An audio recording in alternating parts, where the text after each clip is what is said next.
Assalamualaikum warahmatullahi wabarakatuh. Apa kabar sobat sekalian? Semoga baik-baik saja. Jumpa lagi di channel Dielgo. Kali ini kita akan membahas tips kesehatan yang ada di sekitar kita, yaitu tentang terkait masa olahraga ya. Nah, olahraga ini yang kita ketahui itu pastilah bermanfaat untuk kesehatan ya, untuk menurunkan kalori, berat badan dan sebagainya ya. Tetapi bahasan kali ini ya, tentu saja olahraga itu tidak hanya untuk secara fisik mengurangi berat badan kita ataupun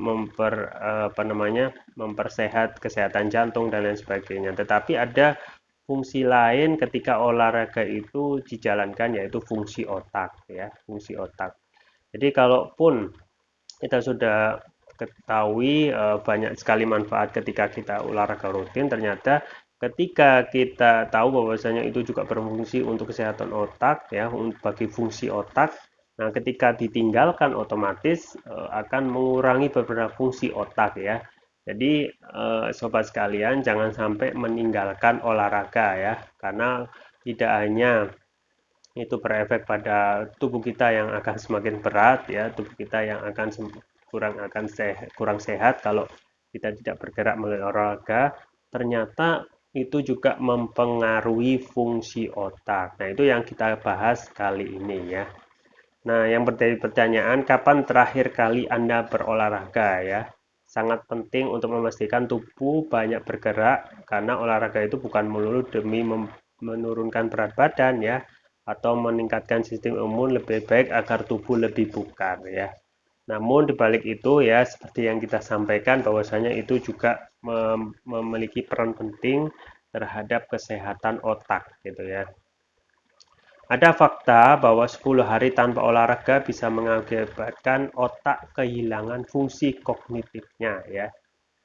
Mulai sekarang memang harus diperbaiki lagi jadwal olahraga kita ya, agar tidak terjadi hal yang tidak diinginkan pada otak ya. Berikut 5 bahaya kurang berolahraga bagi fungsi otak. Yang pertama adalah susah fokus ya. Coba bayangkan.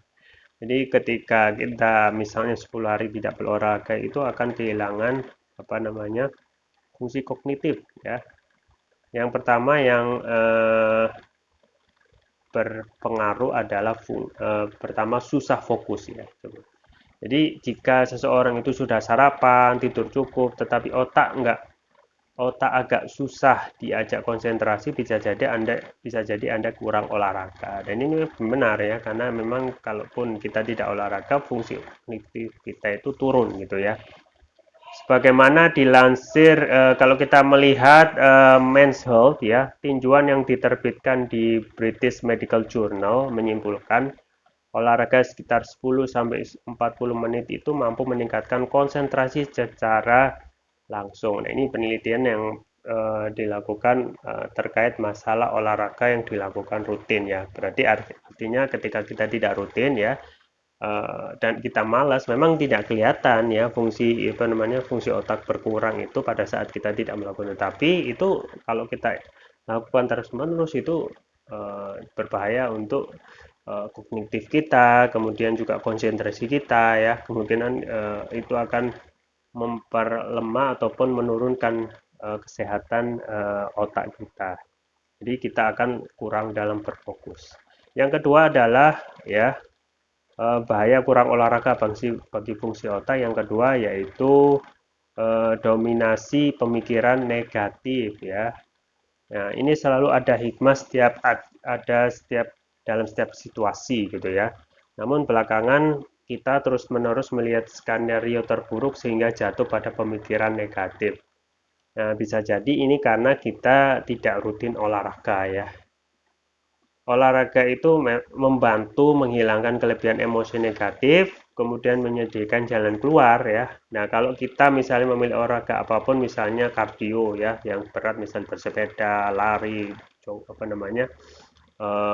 skipping ya, gerakan-gerakan ringan seperti intens dan jalan kaki ya, seseorang itu dapat benar-benar melatih emosi ya.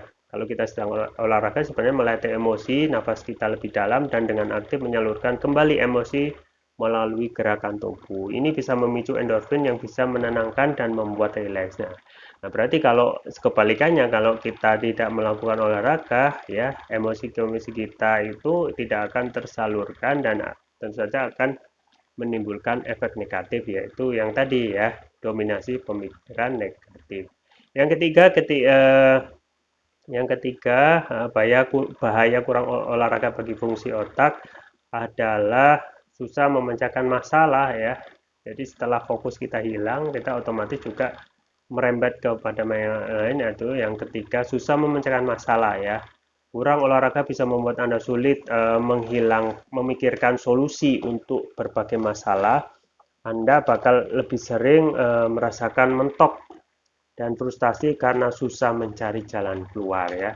Aktivitas fisik itu meningkatkan fungsi kognitif lewat neuroplasticity ya, seperti meningkatkan sintesis dan ekspresi neuropeptida dan hormon. Jadi ini memang setelah fokus hilang kita juga susah. Ini terkait masalah hormon ataupun juga apa yang ada dalam otak itu yang tidak bisa kita indra, tapi itu pasti akan menimbulkan efek ya, karena kita jarang olahraga. Yang keempat ya, bahaya kalau kita olahraga terhadap fungsi otak adalah kemampuan belajar dan mengingat menurun ya, atau kita sering lupa gitulah.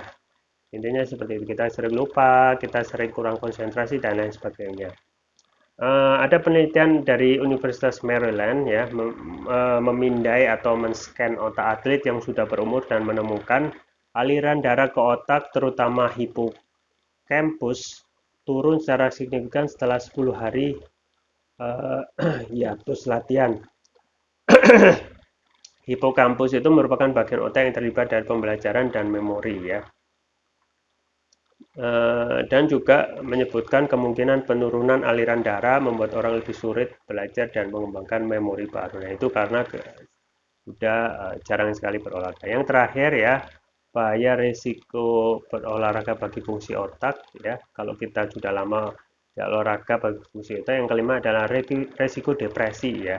Yang tadi misalnya emosi tidak terkontrol ya, sekarang depresi ya. Selama pandemi, sebagian orang mengalami peningkatan rasa takut. Sebagian kasus bisa jadi akibat periode tubuh yang tidak aktif dan berlangsung lama ya. Ahli itu menjelaskan saat berolahraga tubuh melepaskan zat kimia yang membuat nyaman seperti anandamide dan endokannabinoids ke otak ya. Artinya senyawa yang sangat bermanfaat untuk mengendalikan emosi kita ya. Senyawa ini tidak hanya menghalangi reseptor rasa sakit, tetapi juga meningkatkan perasaan gembira. Kalau tubuh kekurangan zat kimia ini cenderung cemas dan depresi ya. Artinya kalau kita jarang berolahraga, pastilah ya akan banyak sekali problem ya. Jadi memang itu sobat sekalian ya, memang kita dianjurkan pola hidup sehat, berolahraga teratur, makan makanan yang sehat ya. Kemudian juga yang paling penting adalah kita selalu berpikir positif thinking untuk meningkatkan imunitas diri. Dan jangan lupa untuk juga mengkonsumsi produk kesehatan yang sangat dianjurkan, yaitu propolis, karena propolis inilah yang bisa menjaga kesehatan kita untuk setiap hari untuk diri kita dan keluarga. Dan propolis yang saya rekomendasikan adalah Turkish Propolis Rukia ya. Turkish Propolis Rukia mempunyai banyak sekali manfaat dan kelebihan, diantaranya ada nanoteknologi ya. Nanoteknologi ini adalah teknologi yang dapat meningkatkan penyerapan dan kelarutan dalam tubuh, artinya dapat mempercepat penyembuhan terhadap penyakit. Juga ada Rukia ya. Rukia itu adalah terapi yang sangat dianjurkan. Kemudian apa saja manfaatnya? Di antaranya adalah mengatasi penyakit non medis ya. Kemudian juga dapat mengatasi penyakit berat, misalnya kolesterol, asam urat, diabetes, stroke ya. Kemudian jantung, amandel ya. Kemudian untuk paru-paru dan lain sebagainya. Untuk varian selanjutnya yaitu Turkish Propolis Rukia Brain, ini khusus untuk nutrisi otak ya. Tidak hanya itu, untuk meningkatkan konsentrasi bisa, kemudian juga dapat meningkatkan kecerdasan pada anak dan remaja sekaligus mempermudah mereka untuk menghafal pelajaran. Juga bisa untuk menutrisi otak orang dewasa. Nah, keunggulannya Turkish Propolis Rukia ini sudah mendapatkan sertifikat halal dari MUI, sertifikat dari BPOM, dan INEA International Nano Entrepreneur Association, jadi asosiasi pengusaha nano internasional. Konsumsinya cukup mudah, tinggal meneteskan Turkish Propolis Rupiah ini sesuai dengan berat badan tubuh. Misalnya berat badan tubuh itu 70 kilo, itu diteteskan 7 kali ya, konsumsi pagi dan malam ya. Pagi 7 tetes, malam 7 tetes ya. Untuk terapi berat 3 kali, pagi, siang, dan malam.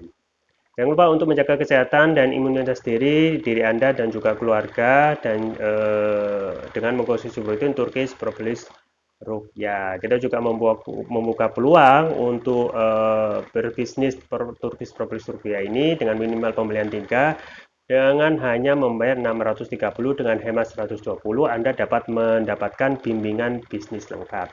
Ada dua manfaat. Pertama, kita bisa membantu kesehatan orang lain. Yang kedua, kita dapat menambah penghasilan ya. Jangan lupa untuk selalu mengkonsumsi ini ya, Turkish Propolis Rupiah. Link pembelian ada di deskripsi. Atau bisa kunjungi toko online kami di Dialgo, di Tokopedia, dan Shopee. Ya, itu yang bisa saya sampaikan. Semoga bermanfaat. Jangan lupa like, share, dan subscribe. Sampai jumpa lagi. Wassalamualaikum warahmatullahi wabarakatuh.